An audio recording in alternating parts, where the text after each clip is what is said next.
Angkat tangan di sini. Nah, 1, 2, lihat itu. Itu lagu bagus. Sejak 2004 saya tahu lagu itu.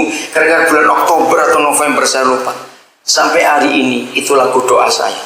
Ajariku mengerti hatimu, memahami pikiranmu. Ajariku ikuti rencanamu, melakukan kehendakmu. Ku ingin diriku menjadi pribadi yang kau rindukan, sebab hanya engkaulah yang jadi tujuan hidupku ya Tuhan. Kenapa lagu itu gak laku di gereja? Karena gak ada kata mujizat. Lu serius? Gak ada kata berkat, gak ada mujizat. Gereja cuma suka ngerampok surga. Lagu-lagunya pun lagu perampokan semua. Berkati aku, berlipat ganda, mujizat masih teradu semua. Betul saudara. Sekarang cari lagu itu di toko-toko buku, nggak ada albumnya, nggak dibuat lagi karena nggak laku. Kurang ajar gereja ini saudara. Lagu sebagus itu nggak laku. Untuk minta ajariku mengerti hatimu, memahami pikiranmu, ajariku ikuti rencanamu, melakukan kehendakmu. Buktinya banyak saudara nggak tahu juga lagu itu. Kasihan Yonatan Prawira, karena lagunya begitu bagus. Nah ini contohnya bahwa iman kita sangat tidak kudus, karena iman hanya untuk kepentingan diri sendiri saja. Jadi harusnya gini, kalau saudara nyanyi mujizat itu nyata, gimana lagunya saya lupa. Atau kalau dia membuka pintu atau apalagi ya, harusnya saudara, sebab kau besar, kau Tuhan yang hebat, Tuhan yang ajaib. Harusnya begini, tiap kali gereja nyanyi lagu-lagu itu harus ditambahi setiap kalimatnya. Bagaimana dengan orang lain? Bagaimana dengan orang lain? Bagaimana dengan orang lain? Katakan amin. Jangan nyanyi hanya untuk diri sendiri saja. Bagaimana dengan orang lain yang belum tahu itu? Nah, itulah kepentingan Kristus Yesus itu. Harusnya orang-orang Kristen sudah cukup pintar. Karena banyak pendeta pembohong cuma carinya duit saja sekarang ini sudah. Jangan mau dibohongin oleh gereja yang cuma kerjanya minta duit saja. Sudah waktunya kita mengerti. Tanggal 10 November yang lalu saya terlibat dengan kelompok kecil. Judulnya kelompok ini punya nama Corruption Kills. Korupsi itu membunuh. Pertemuan kedua tanggal 14 Januari yang lalu. Nah saya kaget waktu pertemuan kedua itu ada data saudara. Ternyata di Indonesia gereja itu money laundering-nya terbesar saudara. Maka itu bagian pajak tahun 2010 ini akan memperlakukan pajak bukan untuk gereja, tapi untuk semua hamba Tuhan yang terima persembahan. Kenapa? Karena begitu banyak uang yang tersembunyi di situ. Wih, kaget saya buat itu, saya bilang setuju, kerjakan, saya bilang begitu. Pajak akan ngurus gereja sekarang. Apalagi yang asetnya sudah lebih dari 20 miliar. Dari pendetanya sampai semua pengerjanya akan diaudit. Bayar pajak atau tidak. Nah itu terbukti bukan? Waktu Krismon, ternyata penjabat bank itu orang Kristen. Ngeri sekali. Nah ini bukti bahwa kita nggak pernah ingat orang lain. Waktu itu diungkapkan, saya bersyukur, puji Tuhan, habis ini gak ada full timer di gereja, karena takut dikejar pajak semua. Dan harus itu, nggak boleh bebas. Dan mari kita pikirkan ini baik-baik.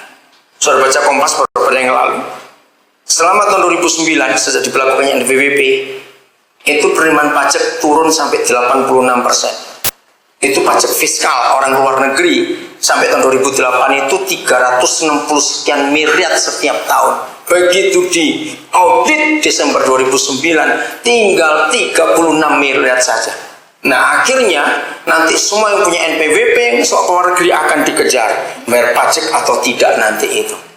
Di sini kita hamba Tuhan harus sadar apa yang kita buat dalam hidup ini untuk orang-orang lain itu. Mengapa semua larinya untuk diri sendiri saja? Ngerti saudara? Kalau kita baca Alkitab untuk siapa? Kepentingan Kristus Yesus. Maka kita akan tahu kebenaran. Baik, saya lanjutkan. Lalu apa yang di pikiran Bapa di surga tentang akhir zaman? Apa yang dipikirkan? Cuma satu. Dia marah kepada iblis, saudara. Kenapa? Karena setan luar biasa merusak manusia. Satu-satunya cara, tolong baca dulu 2 Tesalonika 3 ayat yang ke-89. Satu-satunya cara untuk menghentikan perbuatan iblis cuma satu, Yesus harus segera datang. Siapa yang dengar berita akhir-akhir ini? Berapa banyak bayi lahir sudah kena kanker, gagal ginjal. Kan aneh sekali, kapan masuknya penyakit itu, baru lahir kok. Ini kan setan itu luar biasa. Berapa banyak anak-anak dibunuh karena kejahatan luar biasa. Berapa banyak perkosaan dan sebagainya. Anak-anak jalan bertambah banyak. Harusnya gereja sadar semua itu nggak akan berakhir. Sudah ketemu 2 Tesalonika 3:8-9? Coba dibaca. Itu soal akhir zaman nggak? Betul, judulnya satu apa? Oh bukan, pasal 2 kalau begitu. 2 Tesalonika 2. Apa judulnya? Nah itu dia. Itu maksud saya salah. 2 Tesalonika 2 ayat 8-9. Tolong dibaca. Pada waktu itulah si pendurhaka. Nah ini pendurhaka, bukan antikris. Baru akan nyatakan diri. Terus Akan menyatakan dirinya. ya, Tetapi Tuhan Yesus akan membunuhnya dengan nafas mulutnya. betul. Dan akan memusnahkannya kalau ia datang kembali. nah perhatikan dua kata kerja, membunuh dan memusnahkan. Mengapa memakai dua kata kerja ini? Mereka akan dibunuh dengan nafas mulutnya, tapi akan dimusnahkan kalau Yesus datang. Jadi akhir zaman itu adalah pemusnahan untuk iblis, saudara. Ketika Yesus datang, maka dunia akan aman, sejahtera. Nggak ada penyakit, nggak ada maling, nggak ada perjinan, pemerkosaan, tidak ada. Bayangkan. Nah, kenapa gereja nggak pernah khotbah yang ini? Akhir zaman itu indah. Katakan amin. Akhir zaman itu harapan semua manusia di dunia. Siapa masih ingat Roma 8 ayat 18-23?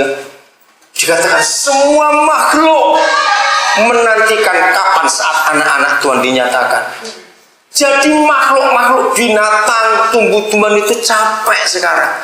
Alam dihabisi oleh manusia. Betul tidak, saudara? Harusnya orang-orang yang termasuk Greenpeace itu harusnya orang Kristen. Harusnya orang yang sibuk dengan global warming.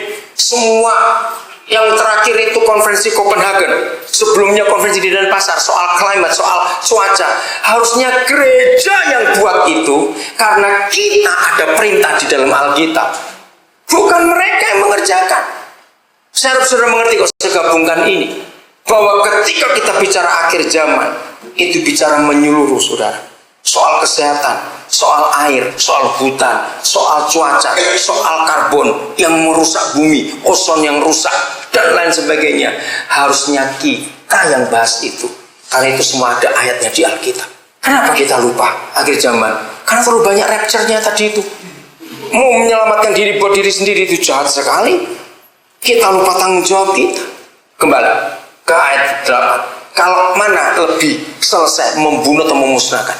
Membunuh atau memusnahkan? Selesai memusnahkan. Hanya terjadi kalau Yesus datang. Saya mau tunjukkan 3 ayat kepada saudara bahwa akhir zaman gak akan datang sebelum 3 ayat ini terjadi. Yesus datang itu akhir zaman. Kita buka Matius 24 ayat 14. Matius 24 ayat 14. Silakan dibaca salah seorang. Ayat itu Matius 24 ayat 14. Silakan. Ayo, yang sudah dapat? Bukan. Matius 24 ayat 14. Dan Injil Kerajaan ini akan diberitakan di seluruh dunia, menjadi kesaksian bagi semua bangsa. Sudah itu barulah tiba kesudahan. Roh Kudus, tolong kami untuk bertobat hari ini dalam nama Yesus. Keluarkan kalimat terakhir, dan barulah, dan sesudah itu barulah apa? Tiba kesudahnya. Itu akhir zaman. Sesudah apa? Sesudah apa? Kalimat pertama, Injil kerajaan diapakan? Diberitakan kemana? Ke seluruh dunia menjadi apa? Kesaksian. Nah, pertanyaannya, siapa yang beritakan itu? Nah, Kan kurang ajar kalau gereja bicara akhir zaman nggak bicara penginjilan, itu kurang ajar.